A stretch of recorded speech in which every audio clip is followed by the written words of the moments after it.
Mä otsikoin puhettani sellaisella ajatuksella kuin Jumalan valinta, ja mielessäni on 3 henkilöä. Ehkä kolmiodraamaa, huono otsikko tälle, mutta tietyllä tavalla tällainen 3 henkilön välille hyvin vahvasti niin kuin rakentuva kertomus Raamatusta, joka löytyy ensimmäisestä Samuelin kirjasta. Ainakin siinä on dramaattisia käänteitä ja tilanteita. Kyseessä on Saul, Samuel ja Daavid. Ja täältä luemme 15. luvusta ensimmäistä Samuelin kirjaa lähtökohdaksi 3 ensimmäistä jaetta. Mutta Samuel sanoi Saulille, minut Herra lähetti voitelemaan sinut kansansa Israelin kuninkaaksi. Kuule siis Herran ääntä. Näin sanoo Herra Sebaot, minä kostan Amalekille sen, mitä hän teki Israelille asettumalla hänen tielleen, kun hän tuli Egyptistä. Mene siis ja voita amalekkilaiset ja vihkikää tuhonomaksi kaikki, mitä heillä on. Äläkä säästä heitä. Aamen.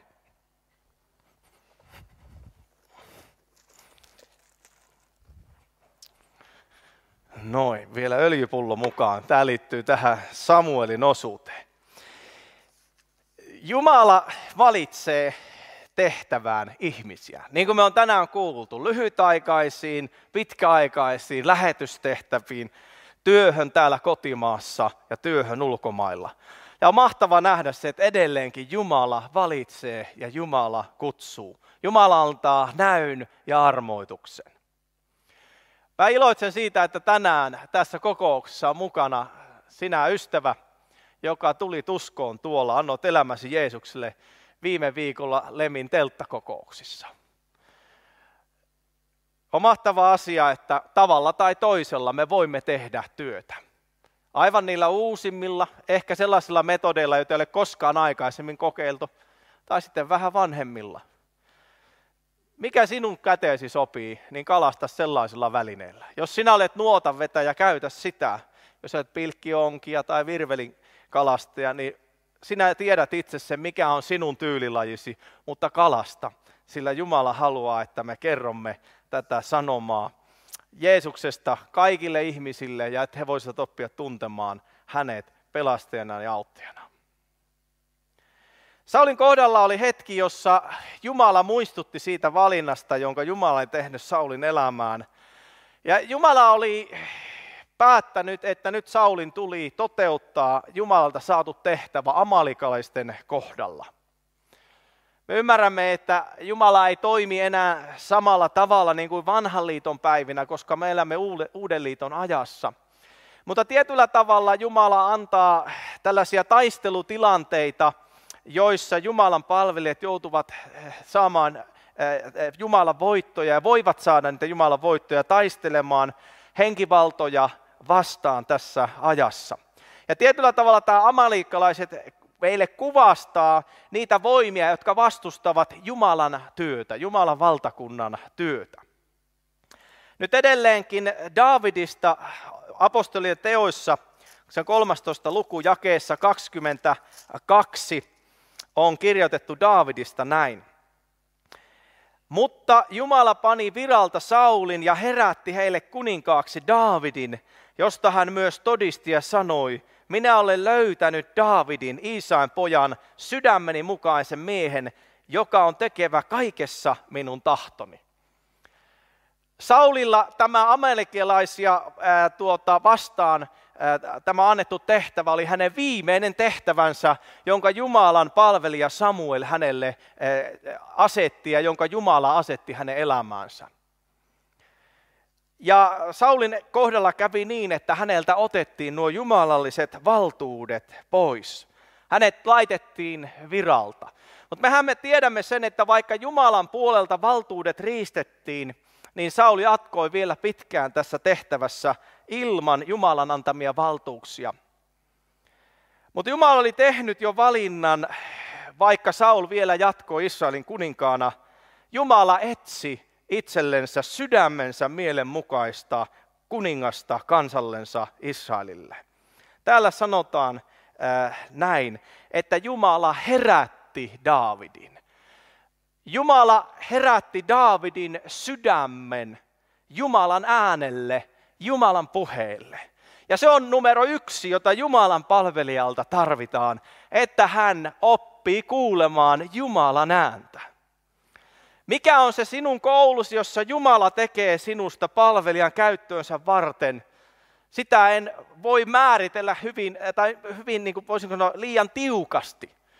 Daavidin Jumala koulutti lammaspaimenena.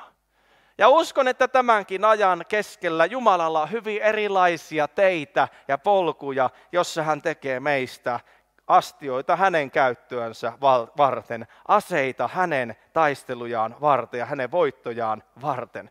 Minä olen löytänyt. Mä uskon, että tänä päivänä me olemme tilaisuudessa, jossa Jumalan taivas etsii.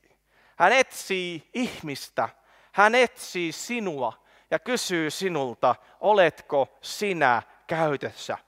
Oletko sinä minun käytettävissäni? Haluatko tehdä minun tahtoni elämässäsi? Jumala myös antoi Saulille hyvin selvät ohjeet, mitä hänen tuli tehdä.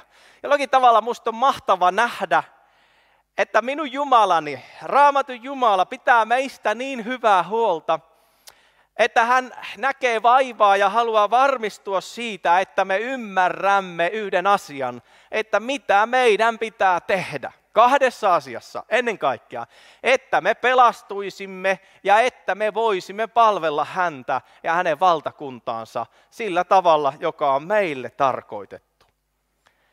Samuelin kautta tuotu Jumalan tehtävänanto oli hyvin selvä.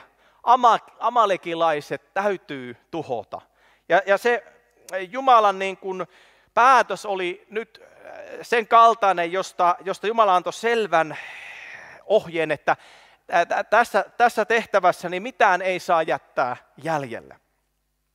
Ja mä mietin sitä, että minkä takia tämä amalekkalaisten synti oli niin paha Jumalan silmissä.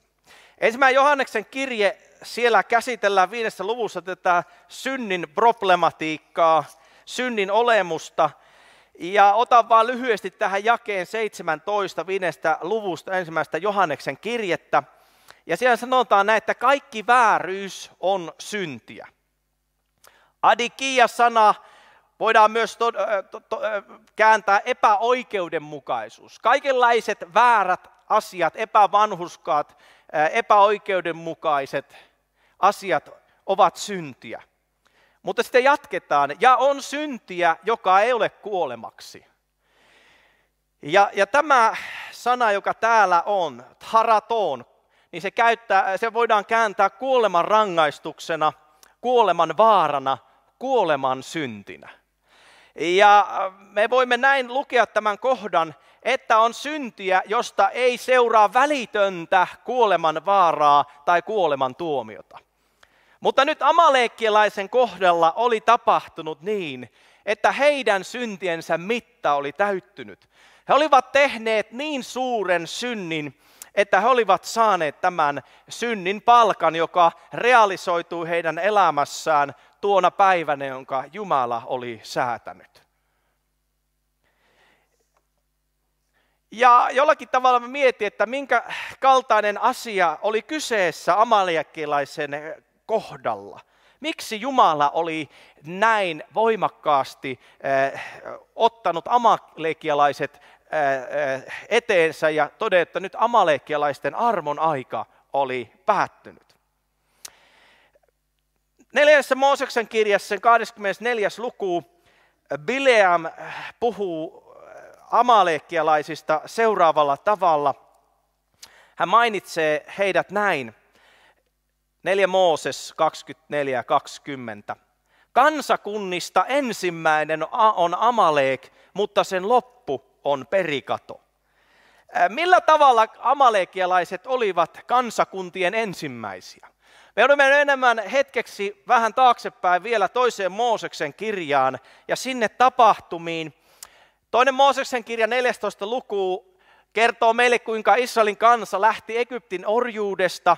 Jumala avasi ihmeen kautta Punaisen meren kansalle, että he saivat kulkea sen ylitse.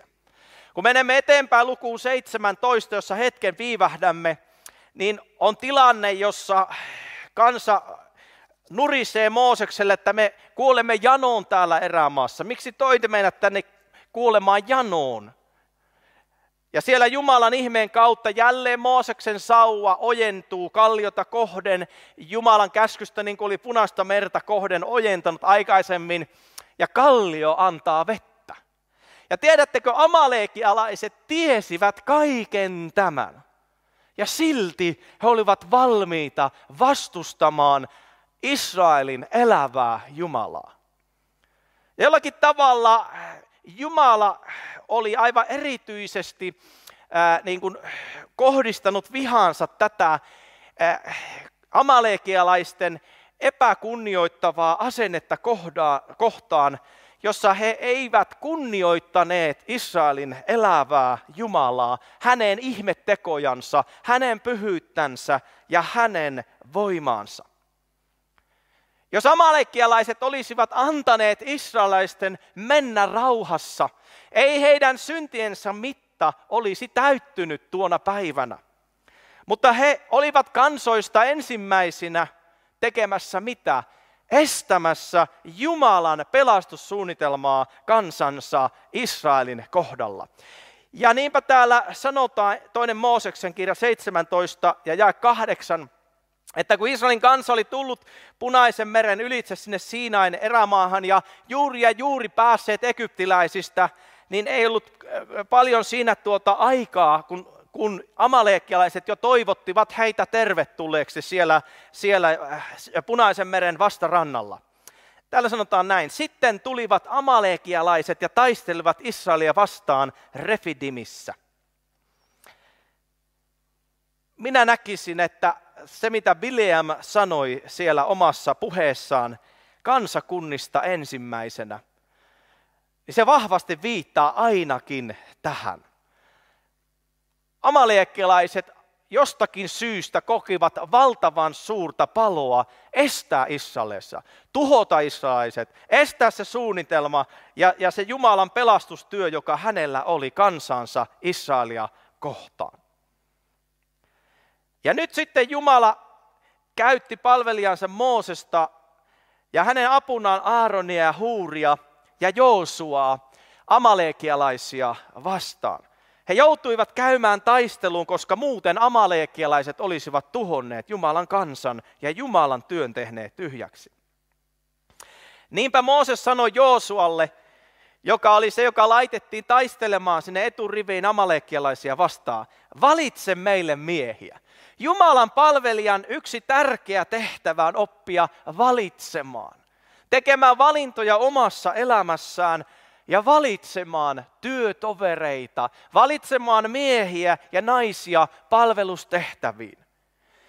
Ei Mooses sanonut Joosualle, että sinä tulet pitelemään minun käsiäni. Aaron ja Huur oli valittu siihen tehtävään. Mooses oli saanut Jumalalta viisautta: Joosua, sinä olet taistellut ja sinut laitetaan eturivin taistelijaksi. Ja niinpä Joosua sitten Mooseksen käskystä valitsee miehiä kansansa, joiden kanssa hän sitten yhdessä lähtee taistelemaan amalekialaisia vastaan laaksoon. Mutta sinne vuoren huipulle nousee Mooses, Aaron ja Huur, ja he alkavat rukoilla kansansa puolesta, Israelin puolesta. Mooseksen kädet ovat kohotettuna seurakunnan puolesta. Ja mä näkisin, että me tarvitsemme tämän ajan keskellä, siinä taistelussa, jota me käymme Jumalan valtakunnan puolesta, me tarvitsemme näitä, jotka rukoillen kantavat Jumalan valtakunnan työtä.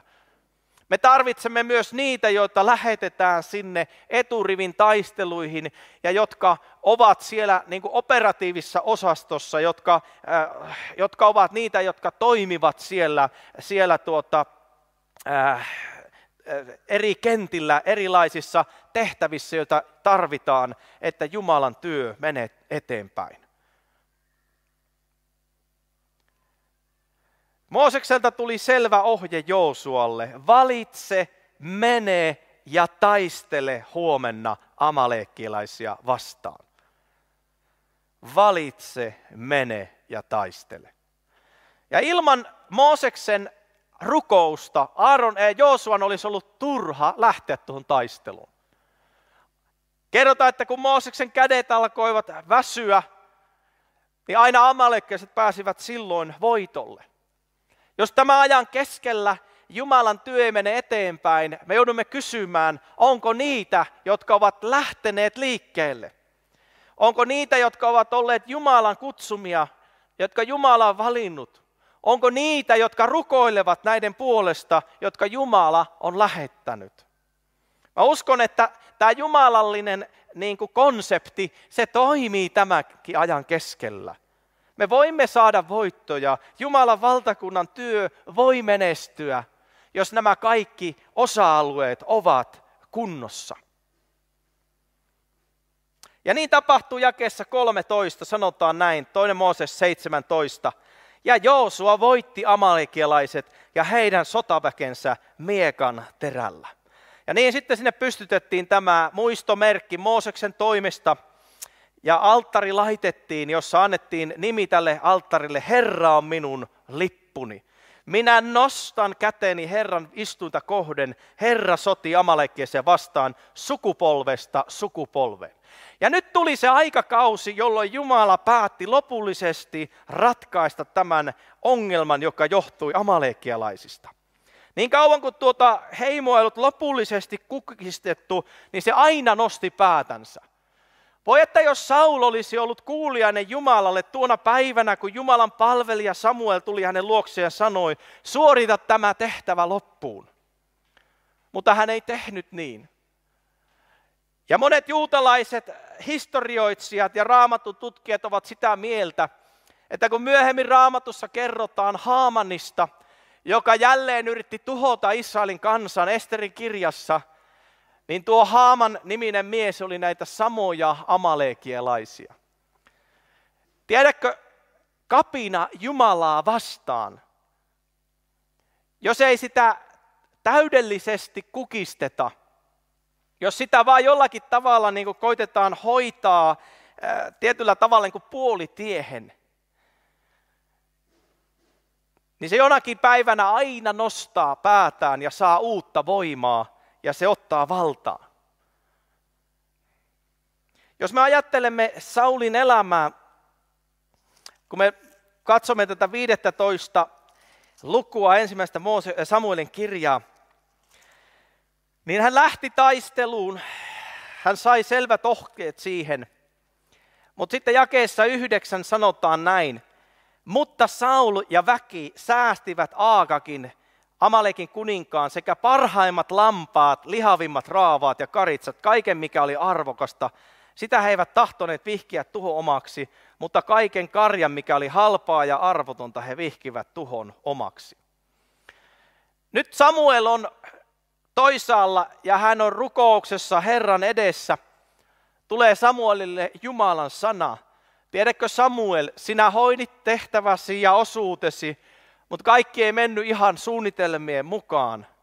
Tiedätkö Samuel, minä kadun, että tein Saulin Israelin kuninkaaksi, sillä hän on kääntynyt pois minusta ja 11, eikä ole täyttänyt minun käskyjäni. Ja Samuel pahastui ja hän huusi Herraa kaiken sen yön. Samuel rakasti Saulia hengellisen isän rakkaudella.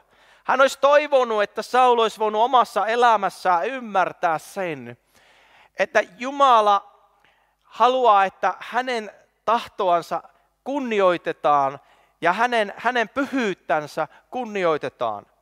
Mutta jollakin tavalla Sauli ei ymmärtänyt tätä. Hän ajatteli, että hän voi tehdä omia ratkaisuja ja jollakin tavalla luovia näissä asioissa, joista Jumala oli jollakin tavalla niin kuin hyvin ehdoton. Ja niin käy sitten, että Samuel lähtee kohtaamaan Saulia. Ja kun Samuel tulee sinne Saulin luokse, niin Saul tervehti iloisena, että tiedätkö Samuel, minä olen tehnyt juuri niin kuin sinä pyysit tehdä. Minä lähdin taisteluun amalekialaisia vastaan ja minä sain voiton tässä taistelussa. Minä olen, jae 13, Herra siunatkoon sinua Samuel, minä olen täyttänyt Herran käskyn. Mutta tiedätkö, Jumalan palvelija Samuel, hän oli tarkka näköinen, hänellä oli tarkka kuulo, hänellä oli tarkka hengen aistimus. Hän ei ollut iloinen siihen näennäiseen voittoon, joka oli saatu, sillä hän tiesi, että tuo voitto ei ollut voitto, koska se oli jäänyt puolitiehen. Ei ollut täytetty sitä Jumalan aitoa ja sitä syvintä tahtoa tässä asiassa. Oli vain jollakin tavalla tehty sinne päin, mutta tässä tilanteessa ei ollut siihen varaa. Ja niinpä Samuel sanookin Saulille näin, mitä tämä lammasten määkiminen sitten on, joka kuuluu minun korviini, ja tämä raavaiden ammuminen, jonka kuulen. Samuel pistää heti pelin poikki. Teitkö niin kuin sinulle sanottiin? Teitkö sen, mitä Jumala pyysi sinulta, vai teitkö jotenkin muuten tämän asian? Ja on mielenkiintoista nähdä, kuinka Saul sitten reagoi tässä tilanteessa. Hän alkaa selitellä, hän löytää erilaisia verukkeita, miksi hän ei ollut totellut Jumalaa tässä tilanteessa. Ja hän sanoi, että me jopa ajattelimme, että me uhraamme näistä parhaista lampaista ja eläimistä Jumalalle. Mä uskallan väittää niin, että todellisuudessa he halusivat ottaa sieltä itselleen. Ja vähän niin kuin näön vuoksi antaa jotakin Jumalalle ja uhrata Jumalan alttarilla. Jollakin tavalla niin kuin hoitaakseen omaa tuntoansa, kun he tiesivät toimineensa väärin.